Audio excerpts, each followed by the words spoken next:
बच्चों लोग, आज के सेशन में हम लोग स्टार्ट करने वाले हैं टॉपिक इक्विवेलेंट कॉन्सेप्ट।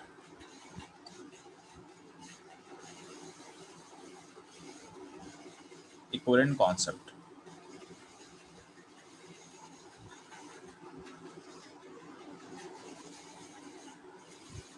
ठीक है। हम लोग क्या स्टार्ट करने वाले हैं टॉपिक इक्विवेलेंट कॉन्सेप्ट, ठीक। अब ध्यान दोगे तो सबसे पहले आपको समझना पड़ेगा कि इक्विवेलेंट कॉन्सेप्ट का मतलब क्या होता है। ध्यान ना, इसको इजीली समझाने के लिए इसको हम लिंक किए आपके साथ मोल कॉन्सेप्ट से, ठीक। तो ध्यान दोगे,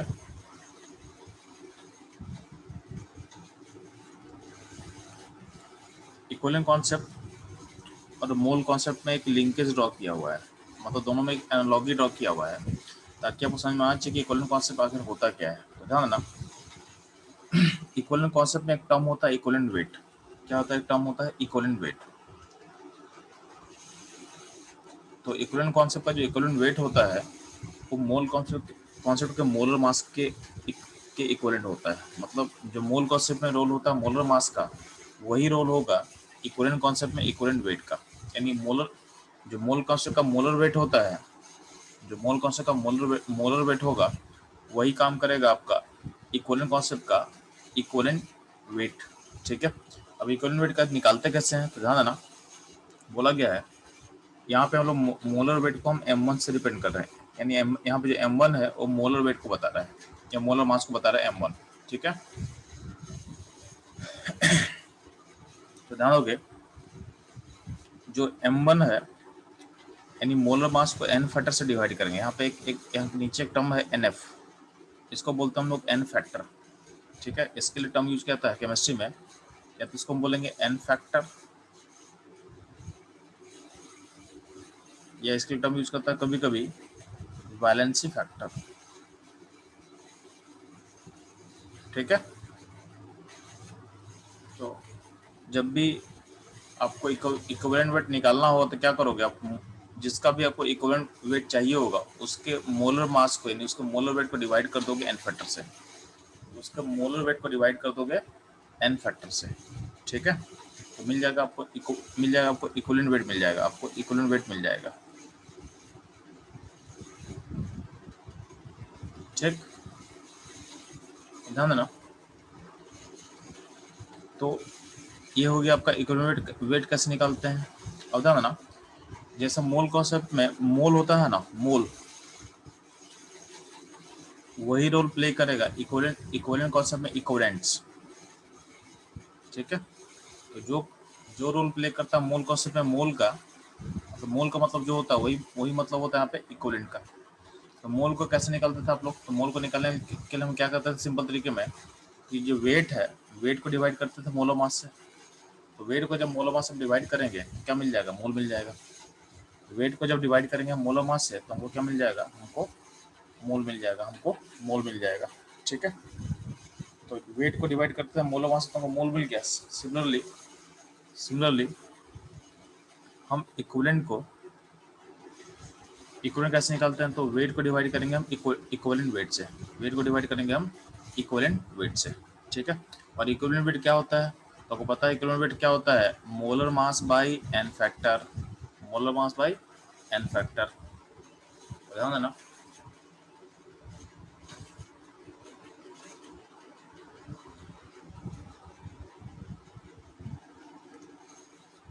तो यहाँ पे ध्यान देना, इक्विवेलेंट इक्वल टू क्या था? Weight by equivalent weight. Equivalent weight के बदले हम क्या रिप्लेस कर सकते हैं? Molar mass by n factor. n factor ऊपर लेके चला जा, अल्टीमेटली क्या होगा? जो वेट बाई मोलर मास है ये क्या हो जाएगा? मोल हो जाएगा, और ये ऊपर जाएगा तो क्या हो जाएगा? Mole into n factor. यानी इक्विवेलेंट के लिए हम एक नया रिलेशन निकाल सकते हैं, मोल इंटू n फैक्टर। क्या होगा? मोल इंटू n फैक्टर, ये होगा आपका इक्विवेलेंट, ठीक है। सिमिलरली अगर हमसे पूछा जाएगा कि मोल और इक्विवेलेंट में रिलेशन क्या होता है, तो हम ऐसा बोल सकते हैं कि अगर इक्विवेलेंट इक्वल टू होगा मोल इंटू n फैक्टर, तो आप ऐसा बोल सकते हैं मोल इक्वल टू क्या होगा? तो मोल इक्वल टू होगा equivalent by n factor, equivalent by n factor, ठीक है।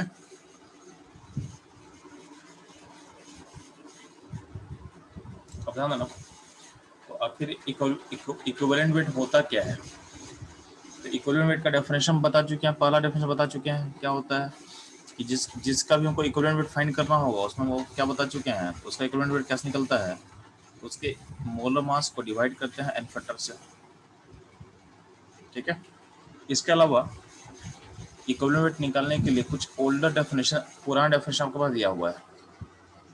ठीक है, तो older definition of equivalent weight, तो बोला गया है अमाउंट ऑफ सब्सटेंस, जिस भी सब्सटेंस का आपको इक्विवेलेंट वेट निकालना है, जिस भी सब्सटेंस का आपको इक्विवेलेंट वेट निकालना है, ठीक है, उसका अमाउंट पता करो, जो amount of substance which amount of substance related with 1 mole of electron. ठीक है, तो सब्सटेंस का कितना अमाउंट 1 मोल इलेक्ट्रॉन से रिलेट करेगा, या फिर 8 ग्राम O से रिलेट करेगा, या फिर 1 ग्राम हाइड्रोजन से रिलेट करेगा, या फिर 35.5 ग्राम क्लोरीन से रिलेट करेगा। ठीक है, तो ये आपका ओल्डर डेफिनेशन हो गया इक्विवेलेंट वेट निकालने का। तो आपको पता करना है कि amount of substance related with 1 mole electron, या फिर 8 ग्राम ऑक्सीजन, या फिर 1 ग्राम हाइड्रोजन, या फिर 35.5 ग्राम ऑफ क्लोरीन। ठीक है, तो जितना अमाउंट इन सब से रेट कर सकता है किसी से भी, मतलब आइदर दिस और दिस और दिस, मतलब कोई भी चलेगा। तो उस वेट को, जो अमाउंट रेट करा उस वेट को बोलते हैं हम लोग equivalent weight. For example Fe2O3 में दो आयरन 3 ऑक्सीजन से रेट करता है। 2 आयरन क्या होता है, 3 ऑक्सीजन से रेट करता है।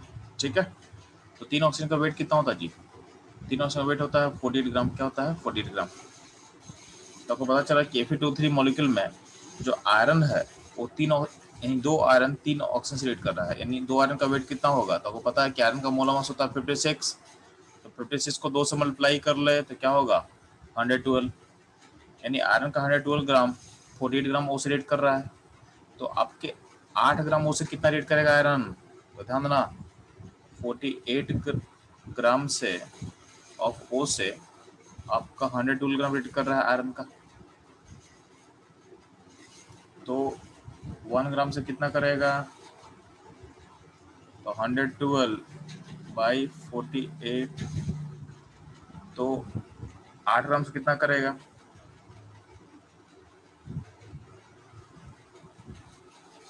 112 बाई 48 इंटू 8।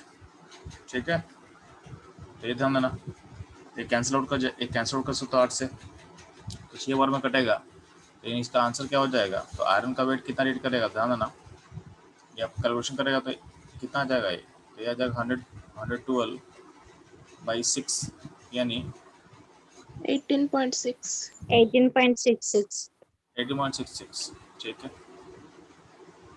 यानी ऐसा बोल सकते हैं क्या, इस ग्राम में यानी इस मॉलिक्यूल में Fe2O3 में आयरन का इक्विवेलेंट वेट कितना होगा, तो बोलोगे 18.66। ठीक है,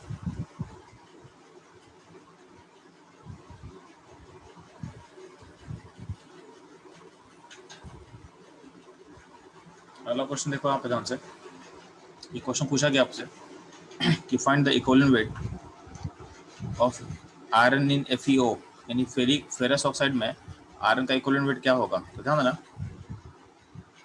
आपको पता है कि एक फेरस ऑक्साइड में एक आयरन जो है एक ऑक्सीजन से कंबाइन किया हुआ है, यानी आयरन का वेट 56 ग्राम होगा। तो 56 ग्राम जो आयरन होगा वो 16 ग्राम ऑफ O से रेट किया हुआ है। अगर 8 ग्राम O करेंगे तो आयरन का वेट कितना होगा जो कंबाइन करेगा, 28 ग्राम। इसका मतलब 8 ग्राम O से 28 ग्राम ऑफ आयरन रेट करेगा, यानी इस केस में जो FeO कंपाउंड में Fe का इक्विवेलेंट वेट होगा वो कितना होगा,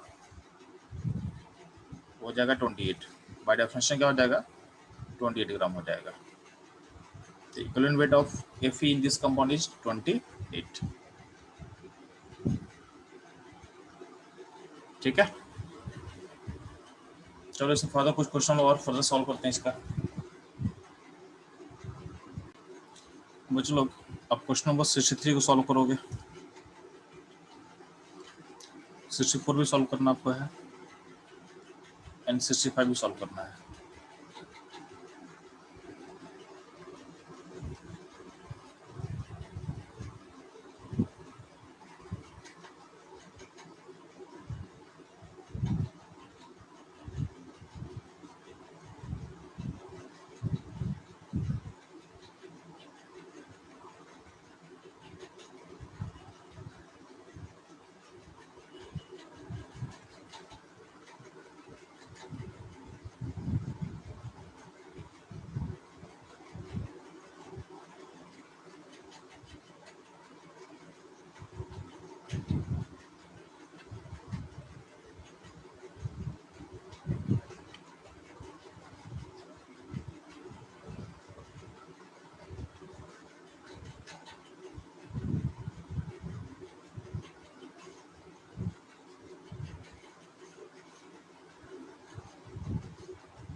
क्वेश्चन 3 का आंसर क्या होगा बच्चों लोग?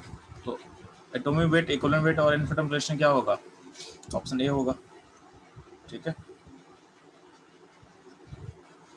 सल्फर वाला क्वेश्चन है ना, सल्फर 2 क्लोराइड बनाता है, H2Cl2 and HCl2. The equivalent mass of sulfur in HCl2 is 16. तो H2Cl2 में क्या होगा? तो ध्यान देना, आप इसको समझो आप ध्यान से।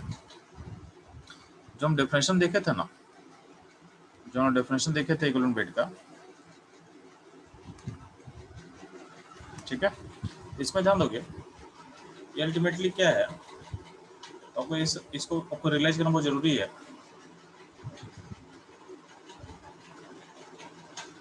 देखो अल्टीमेटली रिएक्शन 1 मोल से करना आपको, 1 मोल सबसे फंडामेंटल डेफिनेशन है, 1 मोल्ट्रॉन से कितना रिएक्ट करेगा, 1 मोल्ट्रॉन से कितना रिएक्ट करेगा। तो ध्यान देना, अगर हम बात करते हैं हाइड्रोजन क्लोरीन का, तो क्लोरीन 1 मोल से करके क्या बनेगा, Cl माइनस। ध्यान देना, ये 35.5 जो ग्राम क्लोरीन बता रहा है वो कितने मोल को बता रहा है, तो आपको पता है कि 35.5 ग्राम क्लोरीन में 1 मोल होता है। यहाँ पे आप बोल सकते हो कि 1 मोल क्लोरीन से जितना एलिमेंट रिएक्ट करता है वही होता है इक्विवेलेंट वेट। ठीक है, 35.5 ग्राम क्लोरीन को 1 मोल बोल सकता है ना, तो 1 मोल्ट्रॉन ऑफ क्लोरीन, सॉरी 1 मोल्ट्रॉन, 1 मोल क्लोरीन से जितना रिएक्ट करेगा सब्सटेंस वही होता है उसका इक्विवेलेंट वेट। आप 1 ग्राम हाइड्रोजन को बोल सकते हो क्या ये 1 मोल के इक्विवेलेंट होगा? क्यों होगा? ठीक है, क्योंकि हाइड्रोजन का मोल मास 1 होता है, ठीक है, 1 ग्राम होता है। अब ध्यान ना, H में अगर इलेक्ट्रॉन डालोगे 1 मोल इलेक्ट्रॉन तो क्या बनेगा, H माइनस बनेगा, H माइनस बनेगा। ठीक है, तो अपने 1 मोल इलेक्ट्रॉन को लेके आयन के फॉर्म में कन्वर्ट हो सकता है। सिमिलरली अगर बात करते हैं O का, तो O से O-2 में कितना इलेक्ट्रॉन बनता है, तो O से O-2 फॉर्मेशन में आपको 2 मोल इलेक्ट्रॉन यूज करना पड़ेगा, यानी 2 मोल इलेक्ट्रॉन यूज करके आप O-2 बनाओगे, यानी 2 मोल इलेक्ट्रॉन से आपका ऑक्सीजन का 1 मोल रेट करता है, लेकिन हमको चाहिए कितना, हमको चाहिए 1 मोल इलेक्ट्रॉन से कितना रेट करता है, 1 मोल इलेक्ट्रॉन से कितना रेट करेगा जी ऑक्सीजन का, तो हाफ मोल रेट करेगा। तो 1 मोल इलेक्ट्रॉन से क्लोरीन का 1 मोल रेट करेगा, 1 मोल इलेक्ट्रॉन से H का 1 मोल रिएक्ट करेगा, और 1 मोल ऑफ इलेक्ट्रॉन से ऑक्साइड का, ऑक्सीजन का हाफ मोल रिएक्ट करेगा। तो नहीं, आपको एक सबसे फंडामेंटल डेफिनेशन 1 मोल इलेक्ट्रॉन का है, तो 1 मोल इलेक्ट्रॉन का तुम समझ में आ जाएगा तो हर किसी को लिंक कर लोगे आप। तो 1 मोल इलेक्ट्रॉन से क्लोरीन आ जाएगा, 1 मोल इलेक्ट्रॉन क्लोरीन का मास कितना होता है, 35.5। 1 मोल हाइड्रोजन का मास कितना होगा, 1 ग्राम, और हाफ मोल ऑक्सीजन का मास कितना होता है, 8 ग्राम। तो इसी सब कुछ निकल जाएगा, इसी से आपको सब कुछ निकल जाएगा। ठीक है, तो ये दिमाग में सेट कर लो कि 1 मोल इलेक्ट्रॉन से ही हम लिंक कर सकते हैं सारी चीजों को। तो फॉर एग्जाम्पल,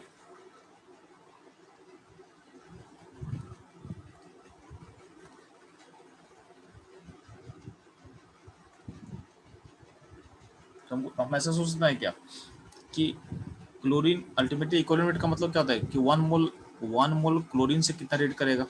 ठीक, ध्यान देंगे,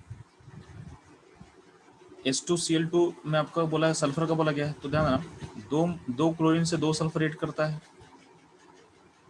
ठीक है, तो 1 क्लोरीन से कितना सल्फर रेट करेगा, 1 सल्फर। तो 1 मोल क्लोरीन से जो रेट करेगा वही इसका इक्विवेलेंट वेट होगा। 1 मोल क्लोरीन से 1 मोल सल्फर रेट करेगा, और 1 मोल सल्फर का मास कितना होता है, 32। ठीक है, अलग 32। तो आंसर होगा 32। SO3 में देखो तीन ऑक्सीजन से रेट करता है 1 सल्फर, लेकिन आपको चाहिए हाफ ओ से कितना करेगा। ओ में तो क्या होता है, हाफ मोल होता है ना, तो उसको ओ के टर्म में हाफ मोल हम सोच सकते हैं, तो क्या होगा, तो हाफ सल्फर यानी हाफ ऑक्सीजन से कितना रेट करेगा, तो सल्फर रेट करेगा S/6, S/6। एस का मास कितना होता है, 32/6, तो 32/6 कौन सा है जी, तो 32/6 का मतलब होगा 16/3, 16/3।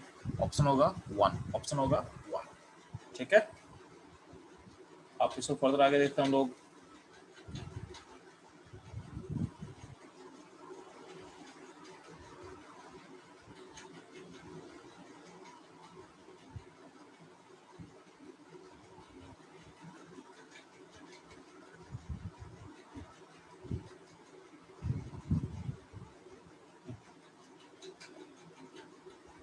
क्वेश्चन नंबर 81 बनाएंगे, क्वेश्चन नंबर 81 बनाएंगे आप।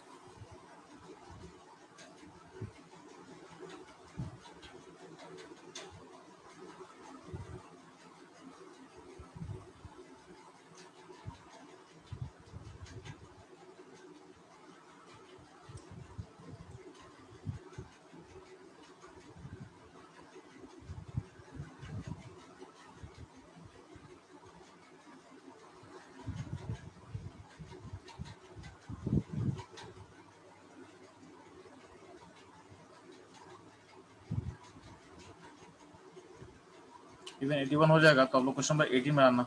80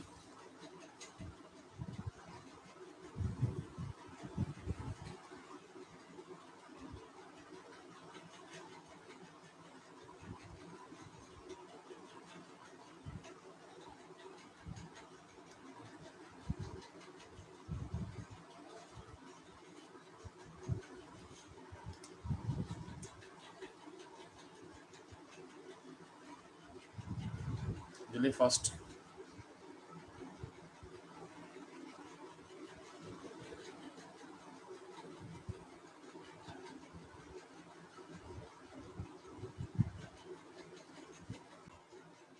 बच्चों लोग 80 का आंसर क्या होगा? तो उसे बोला गया है 1.12 litre of hydrogen at NTP में आपका 1.2 ग्राम ऑफ मेटल डिस्प्लेस होता है, नहीं उतना मेटल रिएक्ट करता है, कंबाइन करता है, ठीक है। तो ध्यान ना, बोला इक्विवेलेंट वेट ऑफ मेटल क्या होगा। 1.12 लीटर ऑफ हाइड्रोजन में पहले मोल पता करो हाइड्रोजन का यार। बहुत सिंपल है कि 1.12 लीटर में मोल ऑफ H2 कितना होगा, डिवाइड कर 22.4 से, ठीक है। तो देखोगे कि ऑलमोस्ट हो जाएगा, अगर डेसिमल खींचेंगे तो ये ऑलमोस्ट हो जाएगा 1/20, यानी 1/20 मोल ऑफ H2 है। इसमें मोल ऑफ हाइड्रोजन कितना होगा, मोल ऑफ H हो जाएगा 1/10 हो जाएगा, क्या हो जाएगा 1/10 हो जाएगा। तो मोल ऑफ H क्या हो जाएगा 1/10 हो जाएगा, ठीक है। तो अगर मोल ऑफ H अगर 1/10 होगा तो क्या हो, ध्यान देना। तो हमको पता है कि 1/10 मोल से 1/10 मोल से मेटल कितना रेट करता है, तो मेटल का वेट देख लेते हैं एक बार हम लोग। दिया हो कि 1/10 मोल हाइड्रोजन से आपका 1.2 ग्राम रेट करता है, 1.2 ग्राम मेटल रेट करता है। इसका मतलब एक मोल से कितना रेट करेगा, तो एक मोल हाइड्रोजन से 1 हाइड्रोजन से आपका 12 ग्राम मेटल रेट करेगा, और यही हो उसका होगा इक्विवेलेंट वेट। तो आपका आंसर 12 होगा, आपका आंसर 12 होगा, ठीक है। तो क्वेश्चन नंबर 80 का आंसर हो जाएगा 12। 81 था ना, 1 gram of hydrogen is found to combine with 80 gram of bromine, ठीक है। तो सिंपल सा बात है ना। तो ये बोलने का मतलब है कि जो कम 1 ग्राम हाइड्रोजन करेगा वही कम 1 ग्राम 80 ग्राम ऑफ ब्रोमीन करने वाला है। और हमको पता है सभी कि ब्रोमीन का मॉलिक ब्रोमीन से Br माइनस बनने में आपका कितना कितना आपका इलेक्ट्रॉन कंज्यूम होता है, एक इलेक्ट्रॉन कंज्यूम होता है। तो आपको पता है कि 1 mole electron is equivalent to 1 mole of bromine. तो इलेक्ट्रॉन और ब्रोमीन का इक्विवेलेंसी को समझ में आ गया कि 1 मोल इलेक्ट्रॉन का मतलब 1 मोल ब्रोमीन होता है। अब क्वेश्चन था ना कि 1 ग्राम कैल्शियम रेट करता है आपके 4 ग्राम ब्रोमीन से, तो बोला है कैल्शियम का इक्विवेलेंट वेट क्या होगा। तो सिंपल सा बात है कि 80 ग्राम ब्रोमीन से जितना यानी 1 मोल ब्रोमीन से जितना रेट करेगा कैल्शियम, उसी को बोलोगे आप। यानी 80 ग्राम ब्रोमीन से जितना कैल्शियम रेट करेगा वही उसका इक्विवेलेंट वेट होगा। तो 4 ग्राम ऑफ Br से रेट करता है कितना, 1 ग्राम कैल्शियम का। तो 80 से करने के लिए क्या करेंगे, उसको मल्टीप्लाई करें 20 से। 80 ग्राम ऑफ ब्रोमीन रिएक्ट करेगा 20 ग्राम ऑफ कैल्शियम से, तो जो 20 ग्राम होगा ये हो जाएगा इक्विवेलेंट वेट ऑफ क्या हो जाएगा, कैल्शियम हो जाएगा, ठीक है। ये ध्यान देना।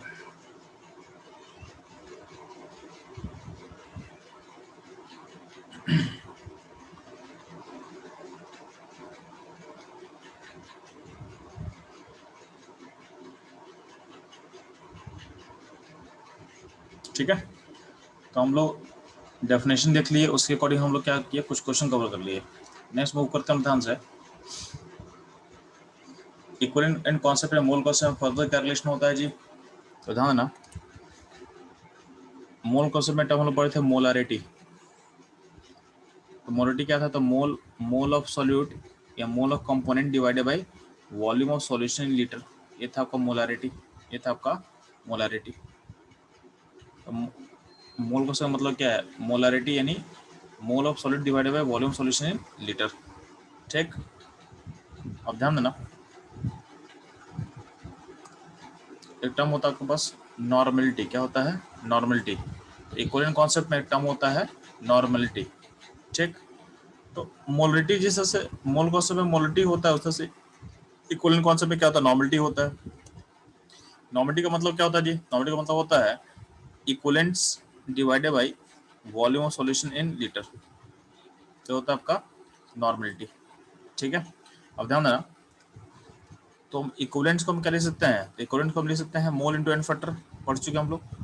इक्विवेलेंट को हम लिख सकते हैं मोल इंटू एन फैक्टर। तो ऐसा लिखने के बाद क्या होगा? ध्यान देना, ये मोल बाय जो वॉल्यूम है, जो मोल बाय जो वॉल्यूम का टर्म है, ये बताएगा आपको मोलारिटी। क्या बताएगा? मोलारिटी। ठीक, तो यहाँ पे क्या हो जाएगा? नॉर्मलिटी इक्वल टू क्या होगा? Molarity into n factor, into n factor. ठीक है, तो नॉर्मलिटी इक्वल टू क्या होगा? Molarity into n factor. ठीक, ये ध्यान देना आप।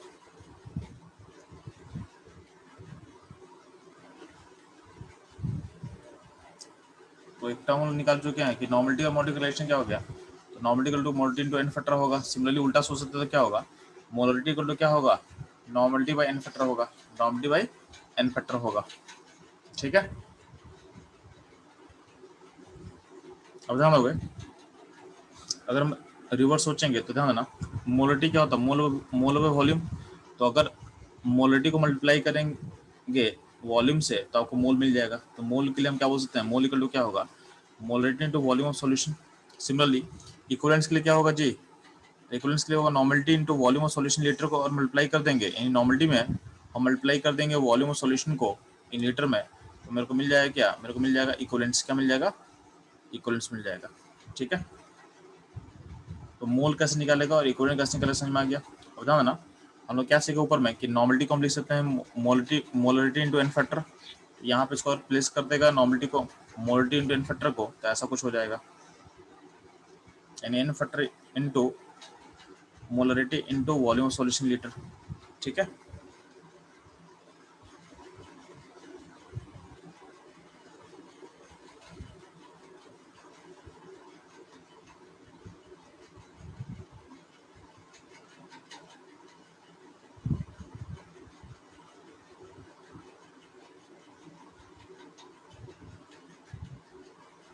ध्यान देना, एक टर्म होता है मिली मोल और मिली इक्विवेलेंट का।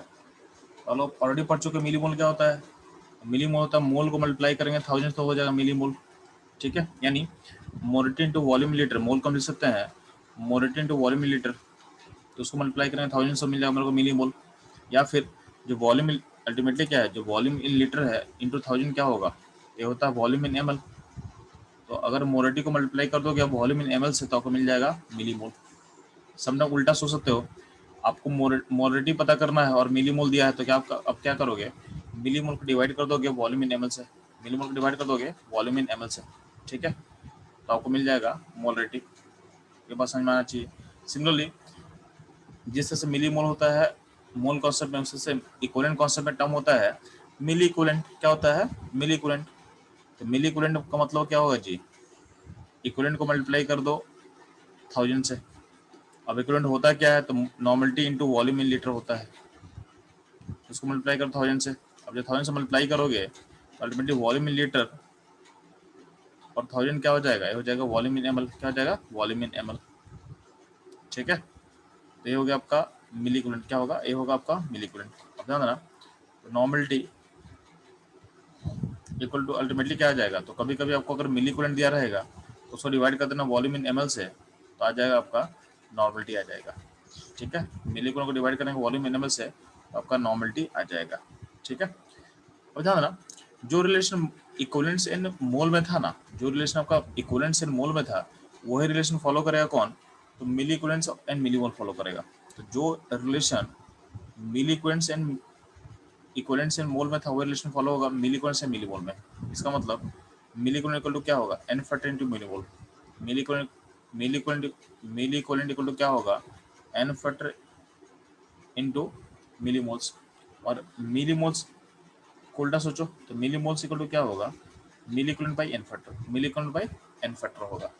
ठीक है, ये ध्यान देना आप लोग।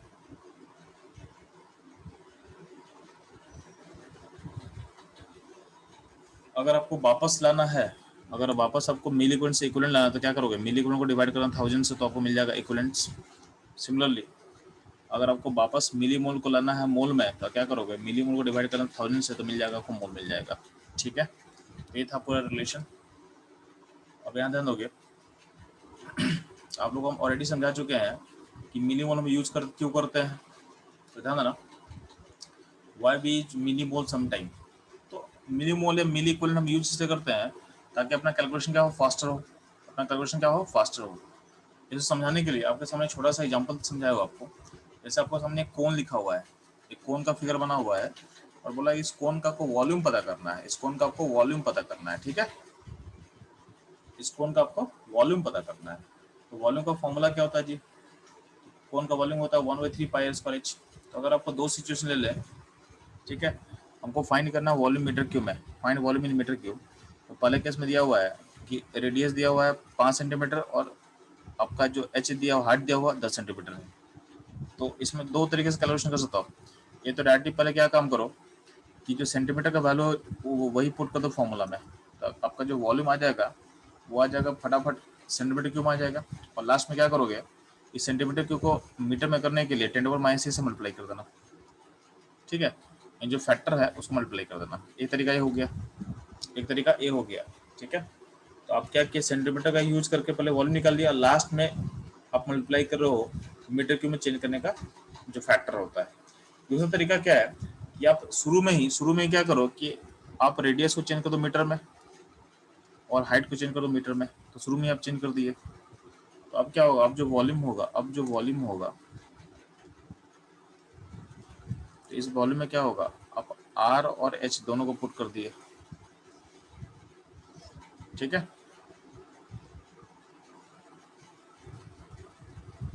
तो दोनों का स्क्वायर, अब दोनों का स्क्वायर करना आपको। तो ध्यान देना यहाँ पे जो स्क्वायरिंग होना है यहाँ पे थोड़ा डिफिकल्ट होगा आपको, मतलब डेसिमल में कैलकुलेशन करने में टाइम लगेगा। तो और बोलेंगे मेथड 1 और मेथड 2 में फास्ट कौन होगा, मेथड 2 आपको रिलेटिवली ज़्यादा फास्ट लगेगा, एक थोड़ा सा ज़्यादा आपको फास्ट लगेगा। क्यों, क्योंकि इसमें बस हमको लास्ट में फैक्टर ऐड करना बस। इसमें क्या है कि हर जगह हमको 0.05 का स्क्वायर करना है, इसको 0.1 से मल्टीप्लाई करना है। तो अल्टीमेटली यहाँ जब भी आप डेसिमल में कैलकुलेशन करते हो ना पॉइंट्स में, तो आपका दिमाग थोड़ा स्लो चलता है या उसको प्रोसेस में तो आपको ज़्यादा टाइम लगेगा। तो ज़्यादा बेटर क्या रहा है कि हम सेंटीमीटर में काम करके लास्ट में उसको मीटर में चेंज कर दिया। तो यही काम यहाँ भी करना है कि अगर अगर अगर मान लेते हैं कि मोल में पॉइंट्स है, अगर मोल में जैसे बोलेंगे 0.06006 मोल है। ठीक है, अगर आपके पास 0.06 मोल है तो इसको इससे बेटर इसको क्या ले सकते हो, आप इसको ले सकते हो 6 मिली मोल। ठीक है, इससे बेटर आप क्या ले सकते हो, 6 मिली मोल। तो 6 मिली मोल लिखना आसान होगा आपके लिए, तो आप कैलकुलेशन कर लेना। तो मिली मोल का यूज कर, जहाँ पे मोल से पॉइंट्स होगा ना वहाँ पे आप मिली मोल का यूज कर कैलकुलेशन करोगे। और लास्ट में क्या करना, मिली मोल को मोल में चेंज करने के लिए सिंपली क्या करेंगे, 1000 से डिवाइड कर देंगे, 1000 से डिवाइड कर देना। ठीक है, तो प्रोसेस आपको यही फॉलो करना, है। इसमें कोई प्रॉब्लम है, चलो। No sir. ठीक है, तो यहाँ तक क्लियर हुआ। और ध्यान, इस पूरे डिस्कशन में एक टर्म आ रहा है एन फैक्टर, ठीक है, तो अब हमको सीखना है कि एन फैक्टर हम कैसे निकालते हैं, ठीक है। तो अगला अपना टॉपिक यही रहेगा कि how to find n factor. ठीक है, हाउ टू फाइंड या हाउ टू कैलकुलेट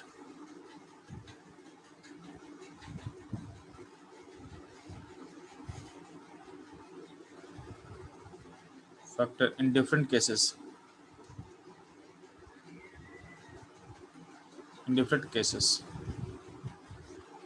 ठीक है।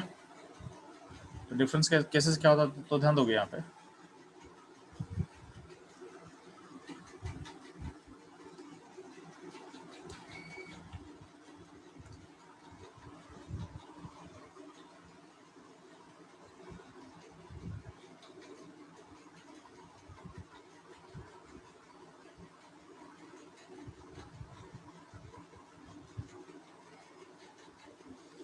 तो हमको सीखना होता है, ध्यान रखो। चलो, एन फैक्टर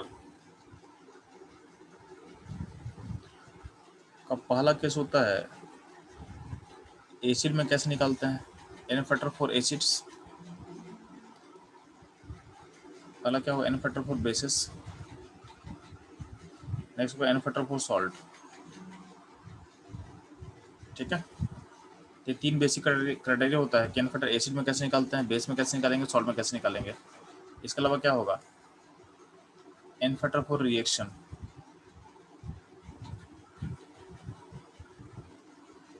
तो रिएक्शन को दो पार्ट में बांट रहे हैं। एक रिएक्शन को बोला गया है न्यूट्रलाइजेशन रिएक्शन,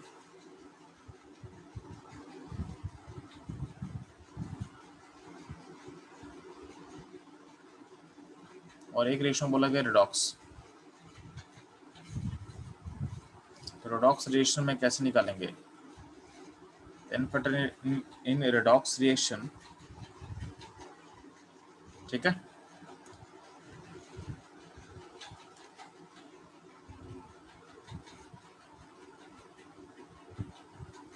तो n factor n factor reaction में न्यूट्रलाइजेशन में क्या होगा, एन रिडॉक्स में क्या होगा, एन रिडॉक्स में क्या होगा। ठीक है, तो एसिड, बेस एंड सॉल्ट और रिएक्शन, इस कैटेगरी में हमको एन फैक्टर निकालना को सिखाना है। ठीक है, तो सबसे पहले मूव करते हैं हम एसिड्स पे कि एसिड का एन फैक्टर कैसा पता करते हो। तो ध्यान देना, अब फोकस करो नोट्स पे। तो बोला क्या गया है कि एसिड का एन फैक्टर कैसे निकालते हैं हम लोग। तो एसिड का एन फैक्टर होता है नंबर ऑफ, ध्यान देना, एन फैक्टर एसिड का भी दो कैटेगरी होता है जी। एसिड में दो कैटेगरी क्या होता है, तो कुछ एसिड होता है प्रोटिक एसिड। प्रोटिक एसिड मतलब जो H प्लस को देगा। कुछ एसिड क्या होगा, प्रोटिक एसिड जो H प्लस को देगा। और कुछ एसिड क्या होता है, लेविस एसिड। लेविस एसिड किसको बोलता है, आपको समझ अब ऑलरेडी कवर कर चुके हैं हम लोग। लोन पेयर एक्सेप्टर को, जो लोन पेयर एक्सेप्ट करता है उसको बोलते हैं लेविस एसिड। क्या बोलते हैं, लेविस एसिड। तो protic acid and Lewis acid, protic acid and Lewis acid. Check, अब ध्यान दोगे।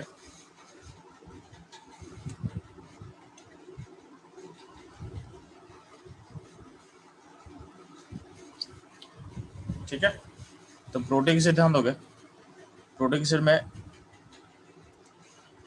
मेन, तो प्रोटिक एसिड में H प्लस एन फैक्टर कैसे निकालते हैं, तो number of ionisable H plus, जो H प्लस जितना निकल सकता है वो उसका एन फैक्टर होता है। तो number of ionisable H plus, जैसे HCl HBr में आपका एक एक H प्लस निकलेगा तो इसका एन फैक्टर 1 1 होगा। H2SO4 में कितना H निकलता है, 2H, तो इसके लिए 2 लिख देंगे। HI में एक हो, एक लिख देंगे। H2O3 में क्या होगा, 2H प्लस निकलता है तो 2 लिख देंगे। ठीक है, अब ध्यान देना,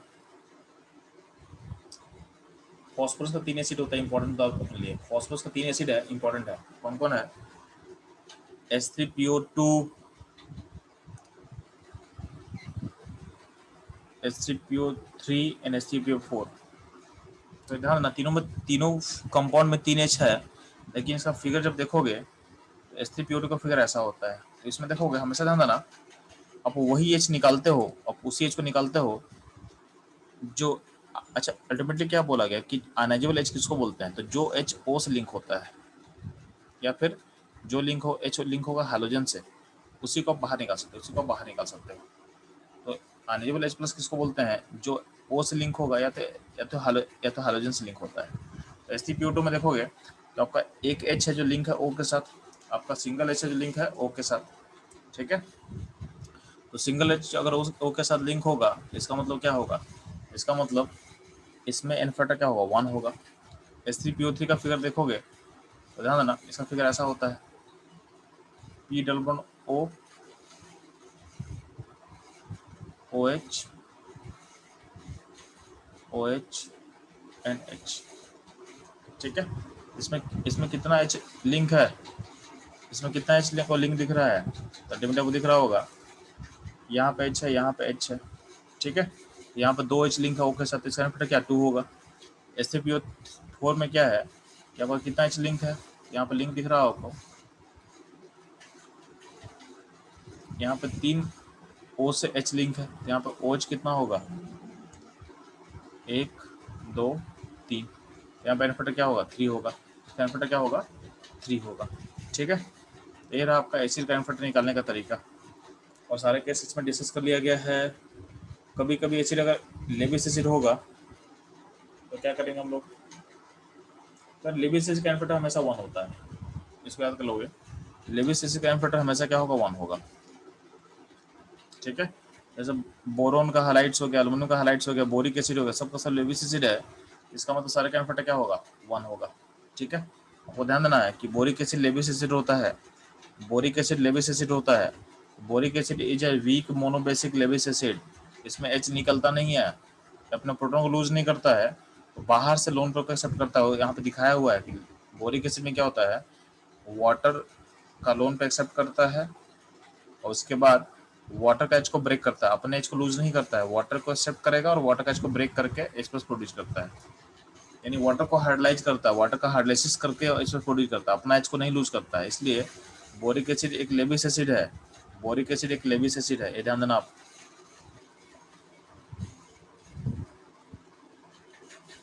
अब आते हैं बेस पे, तो बेस का एनफेटा बहुत सिंपल होता है, तो अगर बेस लेविस बेस होगा तो उसका एनफेटा हमेशा 1 होगा। लेविस बेस हम किसको बोलते हैं, तो जो लोन पे डोनेट करता है, जैसे अमोनिया वाटर, ये सब क्या हो गया लेविस बेस हो गया, सबका एनफेटा क्या होगा 1 होगा। इसके अलावा कुछ बेस होता है रेनेस बेस, जो कि वाटर में OH प्रोड्यूस करता है, जो वाटर में OH प्रोड्यूस करता है। तो अगर हम बात करते हैं रेनेस बेस का, तो उसका इन्फेक्टर कैसे निकालेंगे, तो सिंपल है, जितना OH प्रोड्यूस होगा, जितना OH प्रोड्यूस होगा वही उसका इन्फेक्टर होगा। इन्फेक्टर इक्वल टू क्या होगा, number of OH, number of OH। तो NOH में क्या होगा 1, KOH में क्या होगा 1, RBH क्या होगा 1, कैल्शियम हाइड्रोक्साइड क्या होगा, इसमें 2 OH प्रोड्यूस होगा तो क्या होगा, सो 2 बोल देंगे। बैरियम हाइड्रोक्साइड के लिए क्या होगा 2 होगा, यानी स्ट्रोंडियम हाइड्रोक्साइड के लिए क्या होगा 2 होगा। ठीक है, तो जितना OH प्रोड्यूस होगा उसको आप उसका एनफेटा बोल सकते हैं। ठीक है, तो हो गया बेस के लिए। नेक्स्ट मूव करता हूँ सॉल्ट। आपको पता है कि सॉल्ट कैसे बनता है, तो सॉल्ट में आयन कटायन होता है, सॉल्ट में आयन कटायन होता है। जैसे मान लो AB सॉल्ट अगर बात करते हैं तो क्या होगा, इसमें मान लेते हैं A प्लस है तो B माइनस होगा। तो सॉल्ट में आयन और कटायन मिलकर सॉल्ट बनाता है, और सॉल्ट क्या होता है न्यूट्रल होता है, सॉल्ट इज न्यूट्रल। न्यूट्रल क्यों होता है, क्योंकि जितना चार्ज कटायन का होगा उतना ही चार्ज क्या होगा आयन का होगा। सॉल्ट इज न्यूट्रल क्यों, कि सॉल्ट का जितना चार्ज अनायन होगा उतना चार्ज क्या होगा कटायन का चार्ज होगा। तो सिंपल सा बात है कि अनायन और कटायन का चार्ज सेम रहता है। तो सॉल्ट का इन्फेक्टर किसको बोला गया है, तो बोला गया सॉल्ट का इन्फेक्टर कि टोटल टोटल अनायनिक चार्ज और टोटल कटायनिक चार्ज। तो या तो अनायन का चार्ज को काउंट कर ले टोटल, या टोटल कटायन के चार्ज को काउंट कर ले, वही होगा उसका इन्फेक्टर, वही होगा उसका इन्फेक्टर।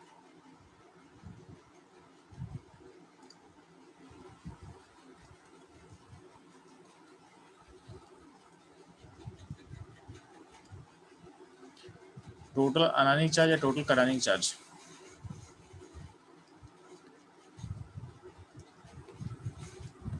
ये होगा इसका एन फैक्टर।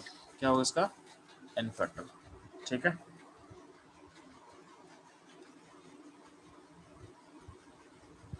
बता ना, जैसे बोलेंगे NaCl का एन फैक्टर क्या होगा, फिर देख लो। तो अब मान लेते हैं कटायन को फोकस करते हैं, तो कटायन का चार्ज क्या +1 है, इसका 1 होगा आंसर। KCl में क्या क्या के पे चार्ज +1 है 1 होगा। सोडियम सल्फेट में ध्यान देना, तो सोडियम पे चार्ज क्या +1 है, लेकिन सोडियम का नंबर कितना 2 है, और सल्फेट में क्या है चार्ज -2 है, तो उसमें एक सल्फेट है। तो किसी को भी फोकस कर ले, अगर हम कटायन को फोकस करते हैं तो इसका वैल्यू हो जाएगा 2। अगर बात करते हैं Na3PO4 में 3 सोडियम प्लस है, तो कटायन यहाँ पे इसका आंसर क्या होगा 3 हो जाएगा। या आपको अनायन को चेक करना है, तो अनायन पे चार्ज कितना है -3 है, तो वहाँ से भी क्या इनपुट इसका क्या हो जाएगा 3 हो जाएगा। ठीक है, और ध्यान देना Na H2PO4, तो Na H2PO4 में एक सोडियम होगा और 2 H प्लस होगा, तो पूरा कटायन का सम कितना है 3, या फिर आयन का सम निकाल लो PO4 -3, तो किसी का भी चार्ज को काउंट करोगे तो आंसर क्या होगा 3 हो जाएगा।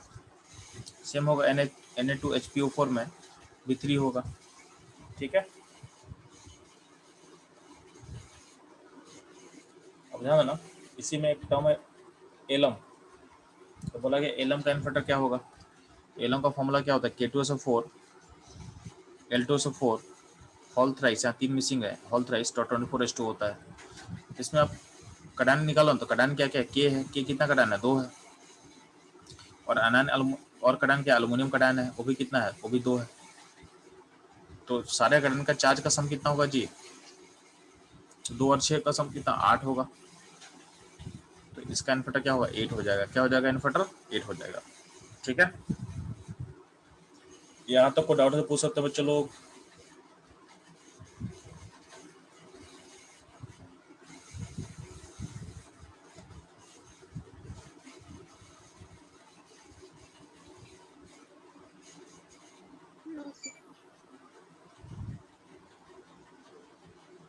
जल्दी फास्ट, को डाउट से पूछ सकते हैं। लक्ष्मी, मधु, शुभम, डाउट नहीं। स्नेहा, राजेश्वरी को डाउट बच्चा।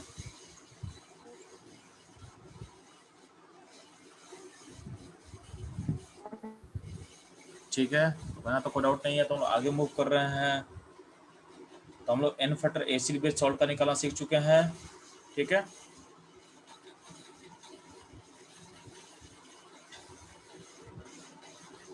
आपको सीखना है inverter of reaction, inverter of reaction. ठीक है, हमको इन्वर्टर रिएक्शन का इन्वर्टर कैसा होता है, उसको कैसे निकालना होता है। तो अगला अपना फोकस रहेगा इन्वर्टर ऑफ रिएक्शन।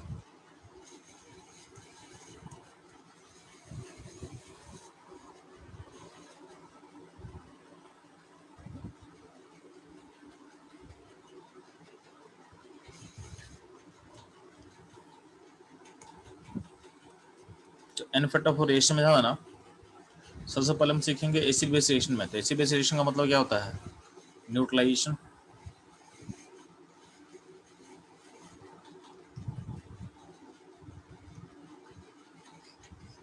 तो एसिड बेस रिएक्शन का मतलब क्या होगा, न्यूट्रलाइजेशन रिएक्शन होगा। क्या होगा, न्यूट्रलाइजेशन रिएक्शन होगा। ठीक है, अब ध्यान ना,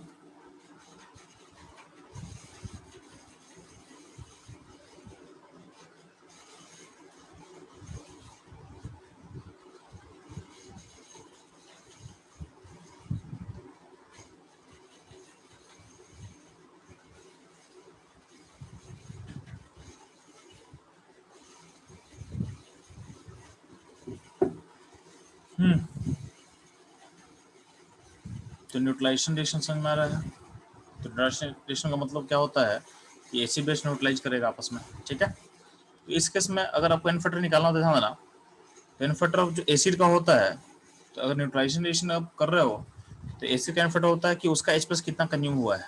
तो फॉर एग्जाम्पल ध्यान दोगे, जैसे H3PO4 है, इसमें अगर हम NOH, अगर इसमें देखोगे NOH का अगर 1 मोल लेंगे तो इसमें एक इसका एसिडिक H एक ही खत्म होगा, तो बनेगा NaH2PO4 बनेगा। अगर इसमें 2 मोल NOH यूज करेंगे तो यहाँ पे इसका 2 H खत्म होगा, तो यहाँ पे फॉर्मूला क्या होगा, Na2HPO4 बनेगा। और अगर 3 मोल अगर NOH यूज करते हैं उसमें उसमें क्या होगा कि आपका इसका तीनों H निकल जाएगा, इसका तीनों H निकल जाएगा। ठीक है, इसका तीनों H निकल जाएगा, तो क्या हो जाएगा, तो आपका बन जाएगा Na3PO4 बन जाएगा, आपका Na3PO4 हो जाएगा। ठीक है, तो ये ध्यान देना आपको। तो पॉइंट है कि जितना H निकल रहा है, तो पहले वाले रेशियो में एक H निकला तो इसका इन्वर्टर 1 होगा। सेकंड रेशियो में H, तो देखो आप कभी कभी क्या होता है, आपको बेस का मोल नहीं दिया जाता है, तो उस केस में डिसीजन लेने के लिए आप क्या करोगे, इसको इसके प्रोडक्ट से कंपेयर करोगे। प्रोडक्ट में ध्यान देना, एक H निकला है मतलब इन्वर्टर 1 होगा, किसका, इसका। ठीक है, इस केस में देखो प्रोडक्ट में 2 H निकला है तो इसका इसका इन्वर्टर क्या होगा, 2 होगा। ठीक है, इस केस में इसका 3 H निकला है, इसका मतलब क्या होगा, इसका इन्वर्टर कितना होगा, तो 3 होगा। तो जितना H निकलेगा उसका इन्वर्टर उतना ही हो जाएगा। तो ध्यान देना कि सिचुएशन के अकॉर्डिंग रिएक्शन में किसी भी एसिड का इन्वर्टर सेम नहीं है, हर रिएक्शन के अकॉर्डिंग अलग अलग होगा। तो जब भी हम रिएक्शन करते हैं तो हमको रिएक्शन को देखना पड़ता है कि रिएक्शन क्या दिया हुआ, उसके अकॉर्डिंग हम इन्वर्टर को डिसाइड करेंगे। ठीक है, बात समझ में आप लोग को। ठीक, सिमिलरली अगर मान लेते हैं आपके पास कार्बोनिक एसिड लिया हुआ है, तो कार्बोनिक एसिड में अगर अगर यहाँ से बनेगा बाई कार्बोनेट बनेगा, यानी यहाँ पे एक H यूज हुआ है, इसका कार्बोनिक एसिड का इन्वर्टर इस केस में होगा 1। और अगर यहाँ से बनता है कार्बोनेट बनता है, तो इस केस में इसका दोनों H कंज्यूम हुआ है, इसका इन्वर्टर हो जाएगा 2। क्या हो जाएगा, एन फैक्टर हो जाएगा 2। फिर बात करते हैं H2SO4 का।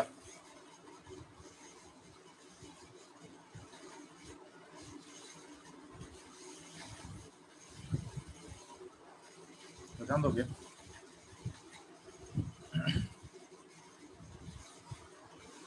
और बात करें H2SO4 का, तो H2SO4 से अगर बनेगा यहाँ पे NaH, एक H बचा हो रहेगा, NaHH4 बनेगा, यानी इसका एन फैक्टर इसके लिए 1 हो जाएगा। और अगर यहाँ पे दोनों H कंज्यूम हो जाएगा तो इसका एन फैक्टर क्या हो जाएगा, इस केस में इसका एन फैक्टर हो जाएगा, इसका एन फैक्टर हो जाएगा 2 हो जाएगा। ठीक है, तो इस तरह से आप न्यूट्रलाइजेशन रिएक्शन का एन फैक्टर निकाल सकते हो, इस तरह से आप न्यूट्रलाइजेशन रिएक्शन का एन फैक्टर निकाल सकते हो। ठीक है, यहाँ तक कोई डाउट हो चलो तो पूछ लेना मेरे से। कोई डाउट नहीं आप लोग यहाँ तक में? चलो ठीक है, तो रिएक्शन का पहला टाइप समझ में आया आपको। नेक्स्ट फोकस करना हम लोग को है n factor of redox reaction. ठीक है, n factor of redox reaction.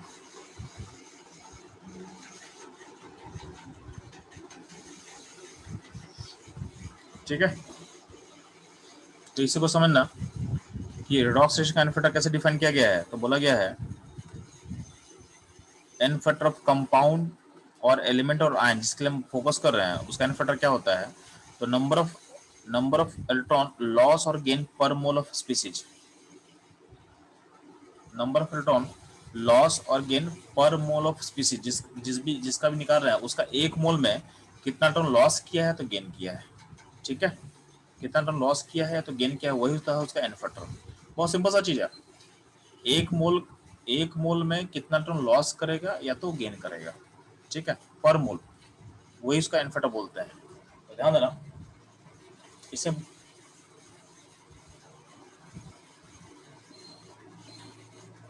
जैसे बोला गया है, इसमें ध्यान हो गया, इसमें केस बाय केस होता है। इसमें टोटल, तो हम आपके सामने केस 1 बता रहे हैं आपको, इसमें 6 केसेस होता है, लेकिन आपके लिए ज़्यादा इंपॉर्टेंट केस 1 है। तो केस 1 हम पहले आपको बता दे रहे हैं, आपका क्वेश्चन इसी से बाहर नहीं आता है। ठीक है, तो केस 1 पे हम पहले फोकस कर लेते हैं।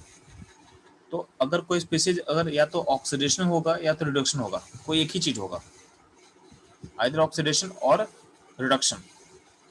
ठीक है, आइदर ऑक्सीडेशन और क्या होगा, चलो रिडक्शन ओनली। तो या तो ऑक्सीडेशन हो रहा है उसमें, या तो क्या हो रहा है, रिडक्शन हो रहा है। उस केस में कैसे निकालेंगे, तो बहुत सिंपल है, जो इलेक्ट्रॉन का लॉस है गेन निकाल लेना, इलेक्ट्रॉन का लॉस या गेन निकाल लेना पर मोल, यानी उस कंपाउंड आयन या मॉलिक्यूल के लिए टोटल लॉस या गेन निकाल लेना पर मोल, पर मोल। ठीक है, अगर मान लेते हैं कि मोल अगर एक से ज़्यादा है तो टोटल लॉस या गेन को डिवाइड कर देना उसके मोल से, तो टोटल लॉस या गेन बाय टोटल मोल। इसका अल्टीमेटली मतलब क्या है कि नंबर ऑफ इलेक्ट्रॉन लॉस और गेन पर मोल ऑफ स्पीसीज या फिर कंपाउंड, ये होगा इसका एन फैक्टर। अब ध्यान देना, जैसे मान ले कि MnO4 है,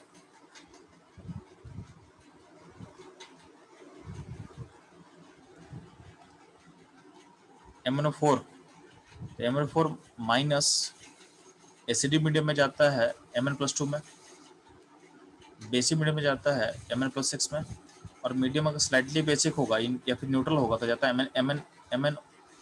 Mn+4 में। ठीक है, तो बोला कि इन तीनों केसेस में एन फैक्टर क्या होगा, तो बहुत सिंपल सा चीज़ है कि MnO4 में Mn का सेट कितना होता है जी, +7 होता है। अगर एसिडिक मीडियम में जाएगा Mn+2 में, तो यहाँ पे इलेक्ट्रॉन कितना गेन करेगा, तो +7 से +2 आया, मतलब 5 का गेन होगा। तो इसका एक मोल यानी एक मोल में 5 का गेन होगा, इसका एन फैक्टर क्या होगा, 5 हो जाएगा। क्या हो जाएगा, 5 हो जाएगा। अगर हम बेसिक मीडियम की बात करते हैं तो उसमें कितना का गेन हो रहा है, 1 का गेन हो रहा है। तो MnO4 का एक मोल में 1 का गेन हो रहा है, तो एन फैक्टर क्या होगा, किसका एन फैक्टर ये है, ये सारा एन फैक्टर किसका है, तो एन फैक्टर MnO4 का है। ठीक है, अगर बात करते हैं हम लोग न्यूट्रल मीडियम का, तो उसमें MnO4 माइनस कहाँ जा रहा है, Mn+4 में, यानी यहाँ पे एन फैक्टर क्या होगा, 3 होगा, यानी यहाँ पे 3 का गेन होगा। क्या होगा, 3 का गेन होगा। यानी हर केस में क्या होगा, जो इक्विवेलेंट वेट है वो क्या होगा, molar mass by N factor, molar mass by N factor, molar mass by N factor. तो इन तीनों केसेस में आपका जो MnO4 का माइनस का जो इक्विवेलेंट वेट होगा ऐसा सोच सकते हो आप, ठीक है, ये ध्यान देना। अब जो MnO4 माइनस है बहुत ज़्यादा यूज होता है केमिस्ट्री में, इसका एन फैक्टर आपको याद भी होना चाहिए, आपको मीडियम के अकॉर्डिंग इसका एन फैक्टर आपको याद भी होना चाहिए। तो इसका याद करने का तरीका बताया गया है, बैन 153। इसका मतलब क्या है, बैन का बी मतलब होता है बेसिक, बेसिक में एन फैक्टर होगा 1, ए मतलब एसिडिक, एसिडिक एन फैक्टर होगा कितना 5, और एन मतलब न्यूट्रल, इसका एन फैक्टर कितना होगा 3। बैन बैन 153, बैन 153 अगर ये आप याद रखोगे तो आपको मिल जाएगा क्या, आपको MnO4 माइनस का एन फैक्टर मिल जाएगा डिफरेंट केसेस में, डिफरेंट केसेस में, ठीक है।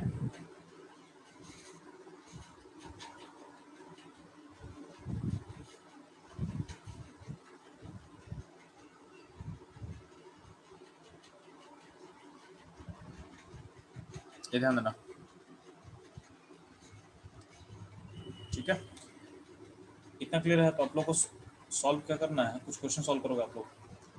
जैसे यहाँ पे देखोगे बहुत सारे कंपाउंड्स लिखा हुआ है, ठीक है। जैसे ध्यान देना, बोला गया डाइक्रोमेट आयन का एन फैक्टर क्या होगा, यानी इस यहाँ पे इसका एन फैक्टर क्या होगा। तो ध्यान देना, हम जब भी एन फैक्टर निकालते हैं तो ध्यान देना, इसको समझो। यहाँ पे एक क्वेश्चन अच्छे से बता रहे हैं, उसको आपको समझना अच्छे से, बाकी में कभी कोई कंफ्यूजन नहीं होगा। जैसे बोला गया हमसे कि डाइक्रोमेट आयन कन्वर्ट कर रहा है Cr+3 में, तो हमको फाइंड करना है एन फैक्टर ऑफ दिस, इसका एन फैक्टर पता करना है। ध्यान देना, आप क्या सोचोगे ना, ध्यान देना, हमेशा क्या होता है, जिसको जिसका निकालना उसका 1 मोल लेना है, जिसका निकालना उसका 1 मोल लेना है, यानी इसका हमको लेना है 1 मोल, इसको हमको लेना है 1 मोल, ये सोच ले, तो 1 मोल लेना है। और आपको पता करना ऑक्सीडेशन स्टेट, यहाँ पे क्रोमिक ऑक्सीडेशन स्टेट क्या है +6 है और यहाँ पे +3 है। तो अगर इसका 1 मोल हो गया तो ध्यान ना, 1 मोल आपको लोगे किसका, डाइक्रोमेट का लोगे, तो 1 मोल Cr2 O7 में किसका ऑक्सीडेशन स्टेट चेंज हो रहा है जी, तो आपको पता है सिर्फ क्रोमियम का चेंज हो रहा है, तो अल्टीमेटली इसमें क्रोमियम का चेंज होने वाला है। तो क्रोमियम कितना है इसके 1 मोल में, तो 2 क्रोमियम होगा, और 2 क्रोमियम का स्टेट क्या होगा +6 होगा। अब ध्यान देना, अगर यहाँ पे 1 मोल, ये जो 1 मोल है तो अल्टीमेटली 1 मोल कहाँ गया है, तो क्या गया है Cr+3 में। तो Cr+3 का जो नंबर होगा, ये जो यहाँ इसका नंबर होगा वो यहाँ से डिसाइड होगा, क्योंकि यहाँ पे 2 है तो यहाँ भी हमको 2 लगाना है, यानी जो एटम का नंबर जो दोनों से देखोगे आप, वो डिसाइड होगा, जिसका आप निकालो उससे डिसाइड होगा। तो निकाल और डाइक्रोमेट का, तो यहाँ पे 2 क्रोमियम है तो यहाँ भी हमको 2 क्रोमियम को लिखना पड़ेगा, ठीक है, इसमें कोई दिक्कत नहीं होना चाहिए। यानी सिंपल सा है, जिसका निकालना है वो नंबर, उससे नंबर डिसाइड होता है, जिसका आपको निकालना है उससे नंबर डिसाइड होता है। तो डाइक्रोमेट में 2 क्रोमियम है तो दोनों साइड 2 क्रोमियम कर देंगे, यहाँ +6 यहाँ, और यहाँ पे शेड क्या +3 है, ध्यान देना। तो सिंपल सा चीज था कि डाइक्रोमेट में 2 क्रोमियम है तो हम यहाँ भी 2 क्रोमियम कर दिए और यहाँ भी 2 क्रोमियम कर दिए। यहाँ का शेड क्या है +6 है और यहाँ का शेड क्या है +3 है। तो अल्टीमेटली गेन हो रहा है, कितने गेन हो रहा था, तो 1 क्रोमियम 3 का गेन कर रहा था, अल्टीमेटली दो क्रोमियम में कितने गेन होगा 6 का होगा। तो यही इसका एन फैक्टर हो जाएगा, क्योंकि हम लोग 1 मोल के लिए निकाल रहे हैं, किसके लिए 1 मोल डाइक्रोमेट के लिए, 1 मोल डाइक्रोमेट में 2 क्रोमियम होगा, तो 2 क्रोमियम में कितने गेन होगा नेट 6 का, तो यही इसका एन फैक्टर हो जाएगा, किसका, इसका एन फैक्टर हो जाएगा 6 हो जाएगा, ठीक है। तो जिसका भी निकालना है उसका 1 मोल चूज करेंगे और उसी से हम लोग एटम बैलेंस करेंगे, उसका यूज करके हम लोग एटम बैलेंस करेंगे, ठीक है। तो लॉस और गेन जो निकला वो हो जाएगा उसका एन फैक्टर। कभी कभी उल्टा पूछे आपसे, कभी उल्टा पूछ सकता है आपसे, आपसे ऐसा बोल सकता है आपसे कि Cr+3 से डाइक्रोमेट जा रहा है, और बोला है कि हमको इसका इसका एन फैक्टर पता करना है।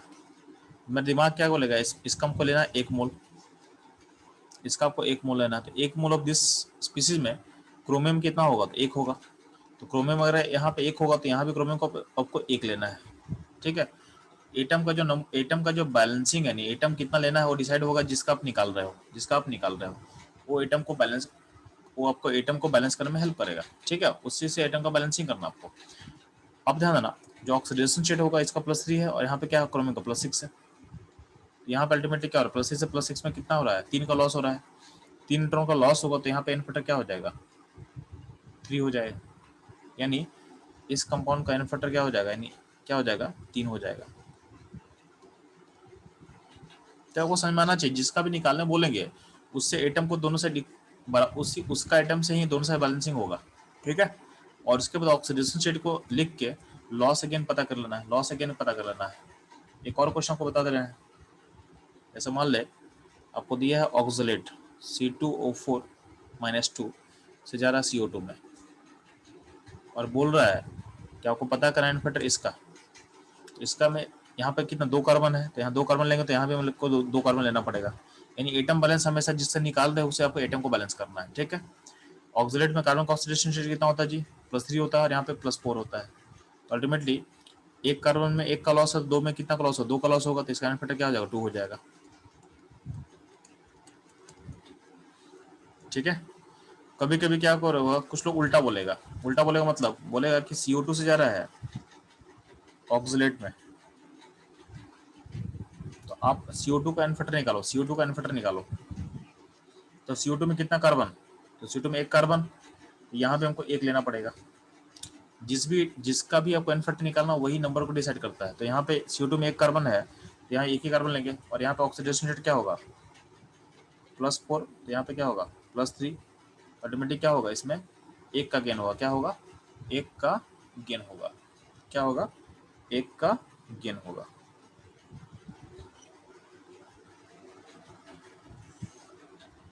यानी इसका एन फैक्टर क्या होगा, 1 होगा, ठीक है। इस कैलकुलेशन प्रोसेस में कोई दिक्कत है आप लोगों को, लक्ष्मी मधु, नो सर, नहीं, नो। ठीक है, तो यहाँ तक दिक्कत नहीं है, तो कुछ क्वेश्चन सॉल्व करते हैं आप लोग। तो यहाँ पे आपको कुछ क्वेश्चन दिख रहा होगा स्क्रीन पे, आपको क्या करना है, जो लेफ्ट में जो स्पीसीज है, लेफ्ट में जो कंपाउंड्स है उसका आपको एन फैक्टर फाइंड करना है, जल्दी फास्ट।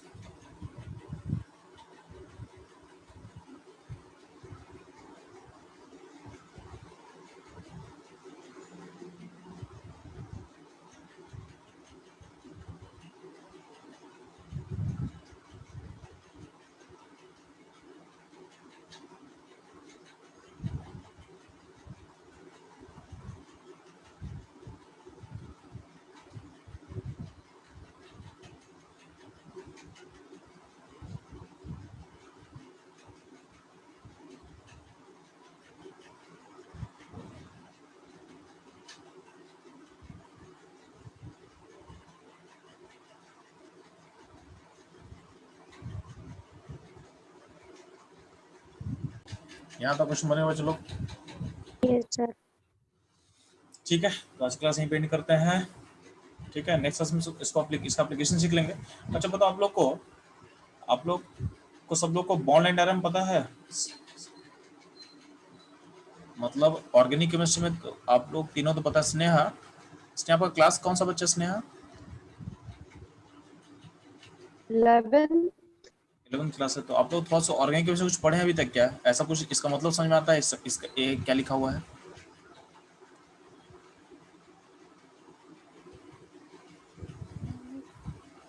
इस सिंबल का कुछ मतलब समझ में आता है, ऑर्गेनिक केमिस्ट्री क्या होगा स्नेहा,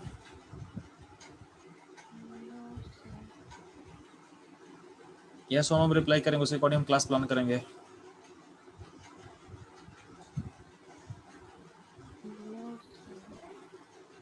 मतलब हम प्रोपेन मॉलिक्यूल को ऐसा लिख सकते हैं, ये आइडिया आपको है या नहीं है मुझे बताओ बस। इसको हम ऐसे भी लिख सकते हैं, स्नेहा नहीं पता है, ठीक, ठीक है चलो। तो बेसिक कुछ ऑर्गेनिक केमिस्ट्री कर लो, पहले बेसिक खत्म करेंगे, उसके बाद आपको आप लोग के बैच में ऑर्गेनिक केमिस्ट्री स्टार्ट कर देंगे, ठीक है, ओके सर। ठीक है चलो।